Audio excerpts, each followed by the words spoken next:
मुफ्ती साहब आप ये बताएं कि लॉटरी जो है वो इस्लाम में हराम है या जायज़ है? अगर जायज़ है तो वो भी बता दें, अगर नाजायज़ है तो वो भी बता दें। फिर प्राइस बाउंड जो हम लोग लेते हैं क्या फिर वो भी नाजायज़ होंगे? आप बराए मेहरबानी इस मामले में आप हमसे बताएं कि वो जायज़ है नाजायज़।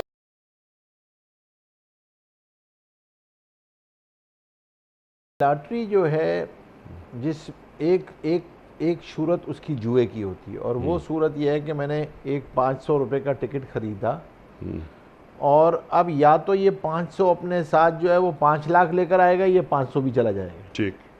तो ये तो जुआ है, जायज़ नहीं ठीक। है ये लॉटरी। फिर इसी के साथ साथ जो उन्होंने दूसरा सवाल किया प्राइस बॉन्ड का, तो प्राइस बॉन्ड जो है वो बुनियादी तौर पे आप हुकूमत वक्त को जो है वो कर्ज देते हैं, और इस कर्ज पर जो इनाम निकलता है, जो हुकूमत आपको इनाम देती है, वो बुनियादी तौर पे उस कर्ज पे दिए जाने वाला इजाफी पैसा है।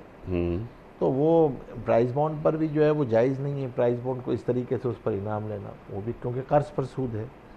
ठीक। और लॉटरी भी जो है वो इस जायज़ नहीं है।